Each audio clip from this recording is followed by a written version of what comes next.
Israel pamoja na Lebanon wamekutana kufanya mazungumzo ya kwanza ya moja kwa moja katika miongo kadhaa mnamo siku ya jana Jumatano, chini ya mwamvuli wa utaratibu wa mwaka mmoja wa kufuatilia usitishaji mapigano. Ingawa waziri mkuu wa Lebanon alionya kuwa mawasiliano hayo mapya ya kidiplomasia hayakuwa sawa na majadiliano mapana ya amani. Lebanon na Israel wanataka amani. Pande hizo mbili zimekutana katika makao makuu ya kikosi cha kulinda amani cha Umoja wa Mataifa huko Nakura nchini Lebanon, karibu na mpaka na Israel, ambapo wadhamini usitishaji vita wa Novemba mwaka 2024 kati ya Israel na Hezbollah hukutana mara kwa mara. Lebanon na Israel zimekuwa vitani tangu mwaka 1948, lakini waziri mkuu wa Lebanon Nawaf Salam alisema mijadala mipya ilikuwa na kikomo cha kutekeleza kikamilifu mapatano ya mwaka uliopita. Bado hatuko kwenye mazungumzo ya amani, Salam aliwaambia waandishi wa habari, ikiwa ni pamoja na shirika la habari la AFP mnamo Jumatano. Alisema mazungumzo hayo yalitaka tu kusitishwa kwa uhasama, kuachiliwa kwa mateka wa Lebanon na kujiondoa kabisa kwa Israel kutoka Lebanon. Israel imeendelea na mashambulizi ya anga ya mara kwa mara huko nchini Lebanon, kwa kawaida ikisema inalenga wanachama wa vituo vya Hezbollah, na imeweka wanajeshi katika maeneo matano kusini licha ya masharti ya usitishaji mapigano kwamba iondoe kabisa. Hadi sasa Israel na Lebanon, ambazo hazina uhusiano rasmi wa kidiplomasia, zilikuwa zimesisitiza kuweka kikomo ushiriki katika utaratibu wa kusitisha mapigano kwa maafisa wa kigeni. Ofisi ya Waziri Mkuu Benjamin Netanyahu ilisema mazingira katika mazungumzo hayo yalikuwa chanya na kwamba kumekuwa na makubaliano ya kuendeleza mawazo ya kukuza ushirikiano wa kiuchumi kati ya Israel na Lebanon.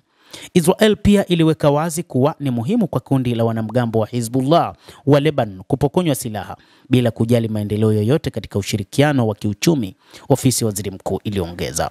Utaratibu wa kusitisha mapigano unaratibiwa na Marekani na pia inajumuisha ushiriki wa Ufaransa na Umoja wa Mataifa. Ubalozi wa Marekani mjini Beirut ulisema katika taarifa yake kwamba Morgan Ortagus, mjumbe maalum wa Marekani kwa Lebanon, alihudhuria katika mkutano huo uliofanyika mnamo siku ya Jumatano. Marekani imekuwa ikiongeza shinikizo kwa Lebanon kuwapokonya silaha Hezbollah haraka iwezekanavyo. Hata hivyo, serikali ya Lebanon imeshindwa kufanya jukumu hilo, ikitwisha mzigo huo kwa Israel pamoja na Marekani yenyewe. Ubalozi wa Washington ulikaribisha kujumuishwa kwa wawakilishi wa raia. Balozi wa zamani wa Lebanon nchini Marekani Simon Karam na afisa wa Baraza la Usalama la Kitaifa la Israel Uri Resnik katika utaratibu wa kusitisha mapigano.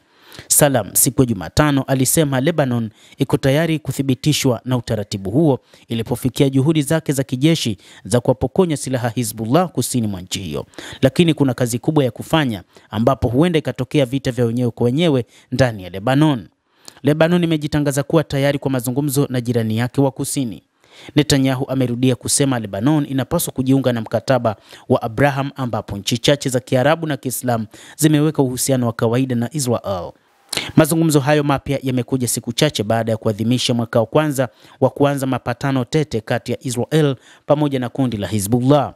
Imeelezwa pia kwamba kumekuwa na mashambulizi ya mara kwa mara yaliyokuwa yakifanywa na Israel katika maeneo mbalimbali waliohisi kwamba ni makazi ya kundi la Hezbollah. Marekani imeshinikiza kuwepo kwa mazungumzo ya moja kwa moja kati ya majirani hao wawili katika jitihada za kuleta utulivu katika eneo hilo na kuidhoofisha zaidi Hezbollah inayodaiwa kuungwa mkono na Iran.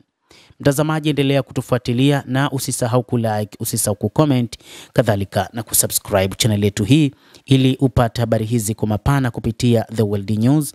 Jina langu ni Adam Hussein. Endelea kuwa nasi wakati wote, endelea kutufuatilia ujue ni nini kinajiri ulimwenguni.